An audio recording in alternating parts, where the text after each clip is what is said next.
Chapter 853. Kishir answered coldly. His gaze wasn't on either, but on the wind barrier, watching Hosanna crawling on the ground amidst the hailstones. Young master. Soaked in muddy water, Hosanna clawed and tore at the ground, crawling towards Nahan. His palm flickered faster and faster. Kishir, having noticed this, muttered in a low voice, "We must deal with him as quickly as possible before the cracks fully open. What do you think is the best way to kill him?" Yidhar's expression twisted. Kishir had no intention of backing down here. He had decided to kill Hosanna together with Yidhar. But Yidhar himself knew it was the best course of action when he thought about it logically. So he reluctantly decided not to ask to retreat. If it must be done, it's better to do it quickly. We must stab the vital point in one go. It's different from when I dealt with Nahan. The backlash will come immediately upon killing him. It would be best to attack from a distance. But looking at the way the hail is moving, it seems our abilities might not be well suited against the opponent. The situation was undeniably less severe than Nahan's rampage, but the problem was that Hosanna, with his ability to teleport, was present in the midst of this hailstorm, which could hit and injure just by being there. If only the weather had been normal, it wouldn't have been this threatening. Hosanna was currently moving the hail like a whirlwind, but it seemed more like his movement ability had gone berserk, rapidly transporting objects around him as if snatching them. It looked almost like telekinesis, but this ability was actually making each piece of hail disappear momentarily, only to reappear in unpredictable locations, making it even more troublesome and unpredictable. What if one approaches recklessly and gets hit by the hail moved by Hosanna? What if it embeds in a hard-to-reach place like the head or the internal organs? The mere thought was terrifying, but it wasn't impossible. From experience, such situations often turn out worse than the worst imagined. Yes, so as soon as the barrier is down, one of us should attack from a distance and the other from close range. I will take the close range. Yidhar quickly volunteered, anticipating that Kishir might choose close combat. Please use your aura, Commander. Understood. The man nodded after looking down at Yidhar for a moment. He seemed confident that Yidhar had accepted his best just as he had accepted Yidhar's. After quickly exchanging opinions, Yidhar stepped away from Kishir, waiting for the right moment to lower the barrier. The first thing he saw was some arrogant fools who, despite being ordered to evacuate, were not evacuating and instead were pointing fingers at Kana. Why is the cavalry only running away? Why isn't anyone here retrieving the body of Duke Honey? Dude, if you're so worried about your precious Duke, go fetch it yourself. We have instructed everyone to evacuate due to the emergency. There is a dangerous person in there. We said we would do it if you wouldn't. Why won't you let us go? Just break through, go and retrieve the Duke. Such bravado and foolish actions.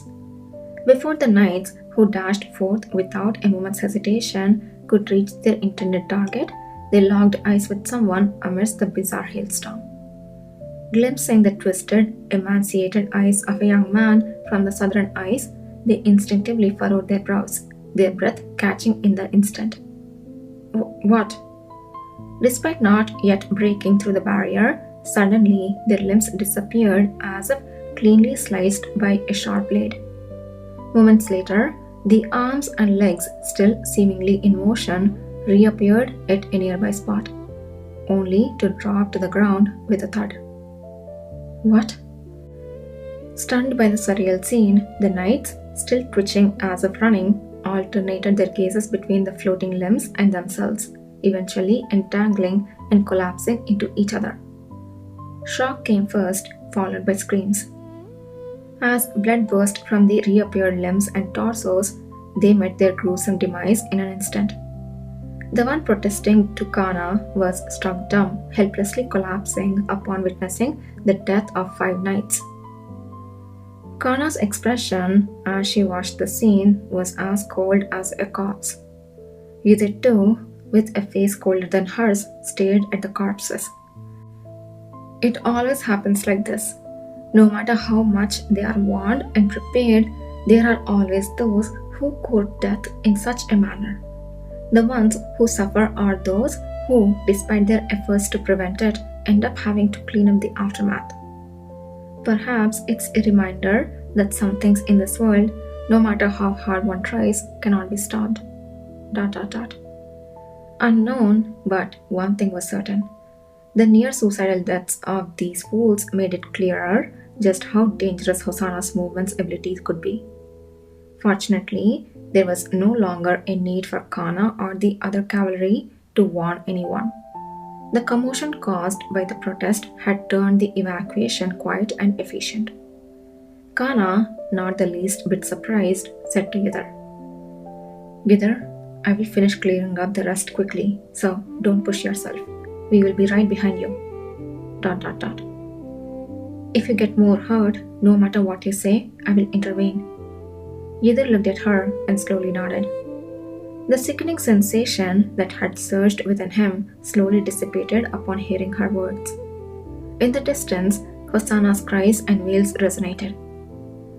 I have never heard of a movement ability that can displace someone's limbs like this, but I have no intention of losing mine. Thud, thud. The immense pressure continued from above, but there was still no sign of the monster. I will decisively sever the neck before Hosanna notices me. Yidar cracked his neck and drew his sword. After confirming that almost everyone had evacuated, he turned to Kishir. Unlike before, where he had been expressionless, Kishir now faintly lifted the corners of his mouth as he looked at Yidar.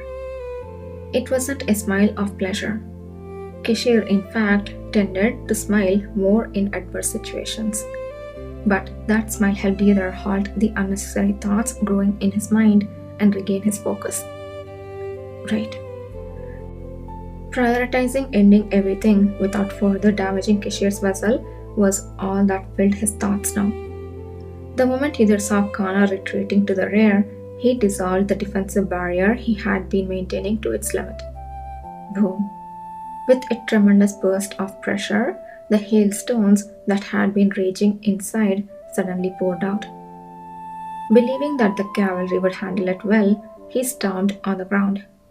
A single leap, stepping on the wind, his golden eyes shining in the darkness and amidst the hail, accurately pinpointed Hosanna's location. Hosanna was hunched over, embracing Nahan, muttering something. The sound, barely audible, trickled slowly into Yidar's heightened senses. "Young master, I will send you off. I will..." The energy on the verge of exploding flickered. Yidar, twisting in mid-air, swung his sword toward Hosanna's head. Simultaneously, Kishir also released his aura with precise timing. If all went as expected, the two forces would converge and sever Hosanna's neck. If all went as expected, that is. There is always an unexpected variable in the affairs of the world. Just as his blade was about to strike, Yidar locked eyes with Hosanna. In that moment, his vision whirled upside down.